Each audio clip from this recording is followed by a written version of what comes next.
Hey there. This is a rainy weekend, not a sunny weekend here in Portland, Oregon, and I'm working out here in the South Garden. Our South Garden is actually where the shade is, and we're surrounded by these wonderful trees that keep the house nice and cool.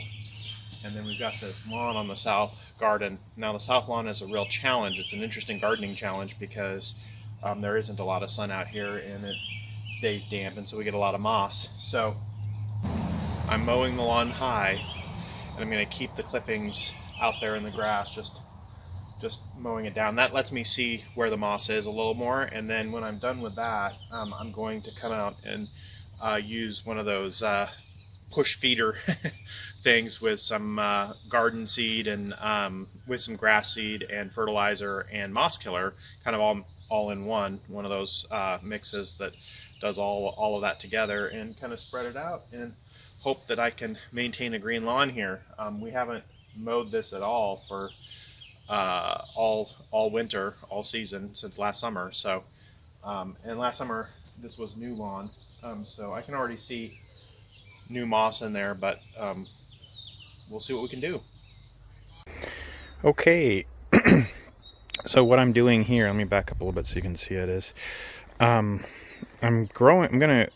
These two beds are going to be the Three Sisters beds. So I'm growing some corn and winter squashes and beans, and I'm using these teepee structures. In the past, I've put up like a trellis and just kind of a wall kind of thing that I would grow different kinds of squashes up and beans and things like that. But I'm trying to see if I can do it on teepees with corn in the spaces in between the teepees. And if I walk over here, you can see what I got planted out so far.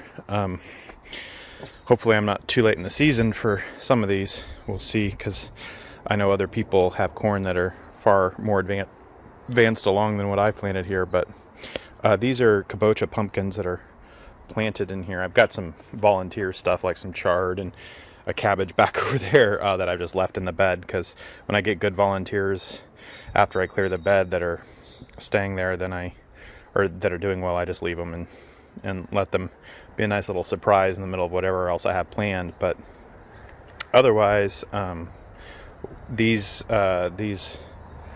little squash plants, these are Kabocha pumpkins, or the Japanese pumpkin, like a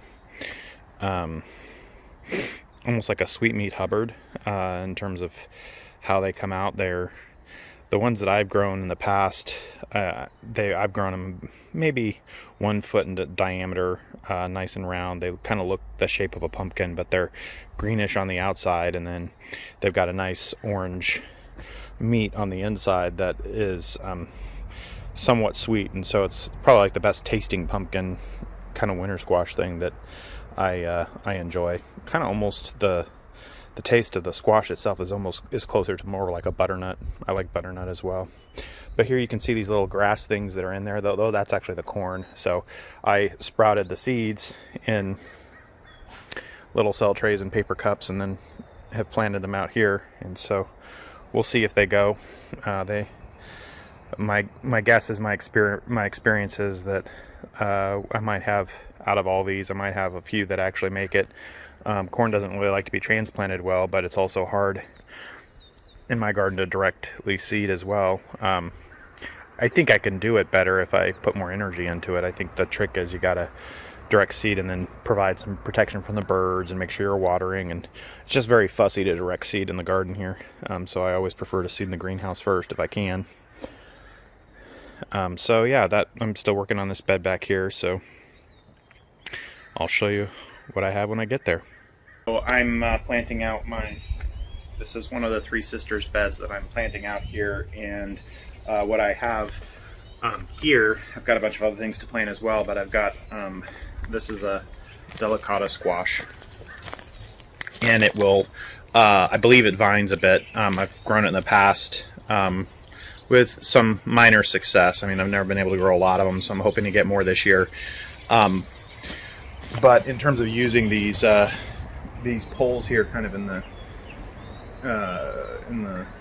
3-pole system, the way I'm using it with the beans and the squash here is I've run my beans kind of along the triangle edges there.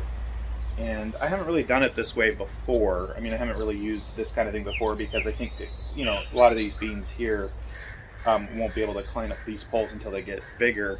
And same thing with these squashes, is that I'm not exactly sure how I'm going to tie them up here. So I'll kind of see how it goes. I may like put some kind of string around the base of here, you know, every 6 inches to 1 foot or something, just around the circumference of the tripod, in order to maybe give it something more to kind of cling on to and climb up. I'm not sure if just having the 3 legs of the tripod is enough to give the beans and the squash something to climb up, but we'll see. We'll see how that goes this year. So what I'm going to do is I'm going to plant these. I'm going to plant these 1 foot apart, and basically in rows, kind of within the tripod circumference, so to speak, with hopes that then as they grow, they'll be able to grow up this tripod. So I'll have squash and beans here, and then in between the tripods, I may have mentioned in my other video, but in between these tripods I'll be growing corn, and I'll try to grow some beans up those as well, and maybe put out like some pumpkin or something every 4 feet apart there, that can grow more along the ground kind of thing. So that's my plan for this bed, and as we progress, I hope to bring the video back here and show you in the future what it looks like. All right, take care. Hi. So what you see here is actually a bed of quinoa. I had some old seed I harvested last year. I was harvesting it with the intent on trying to figure out how to winnow it and then harvest it for food, but I made the mistake of harvesting when it was wet in the fall, and so the seed heads and everything started to kind of mildew and not look very good for a food. And so I just kind of parked it aside over in a bucket in the shed over the winter.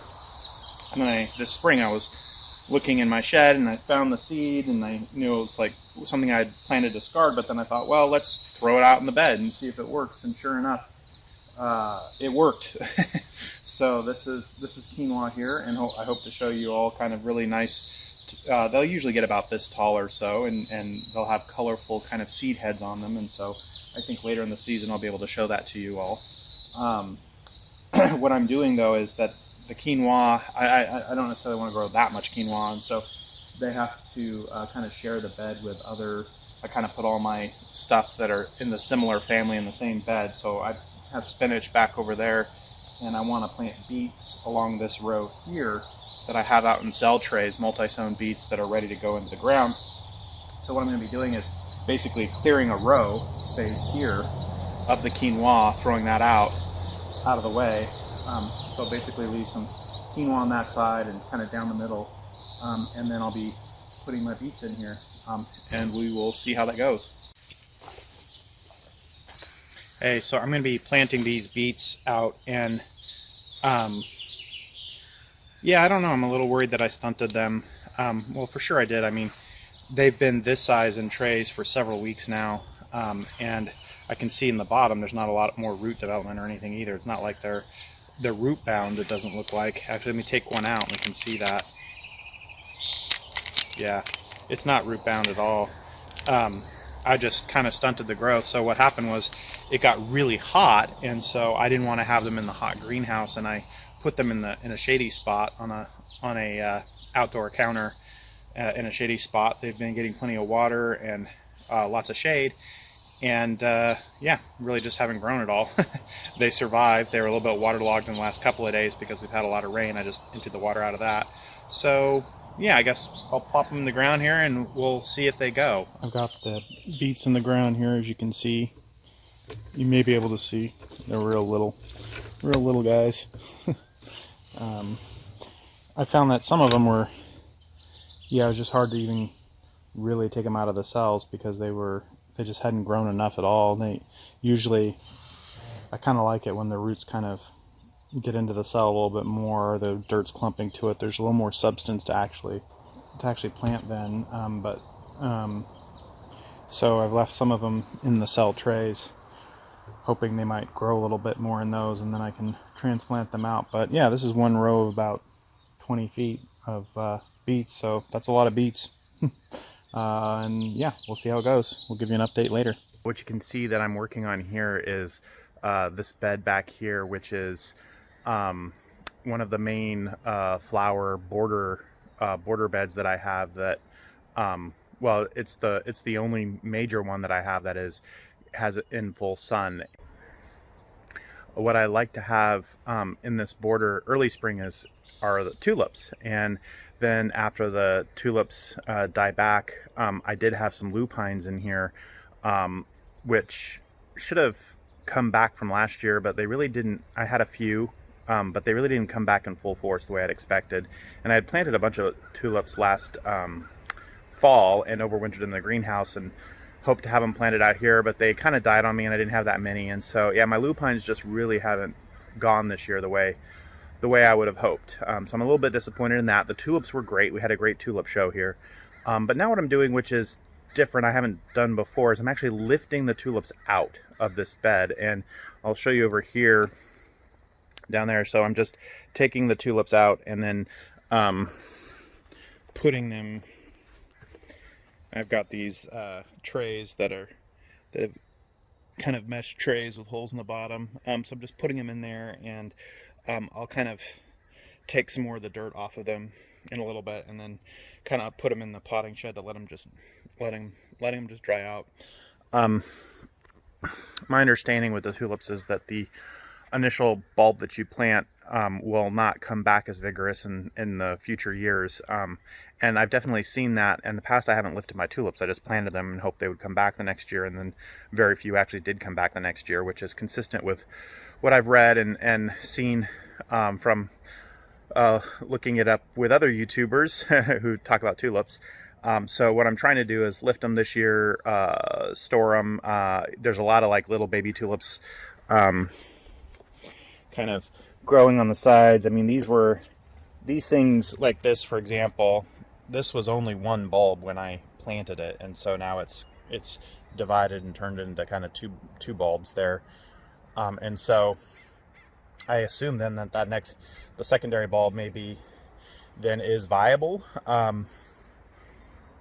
Not really sure, but I mean, I like growing lots of tulips, and tulip bulbs, at least where I was buying them, were pretty expensive. I'd love to find a more cost-effective place to buy tulip bulbs en masse, because yeah, putting out lots of new tulip bulbs every single year is a pretty expensive endeavor, it feels like.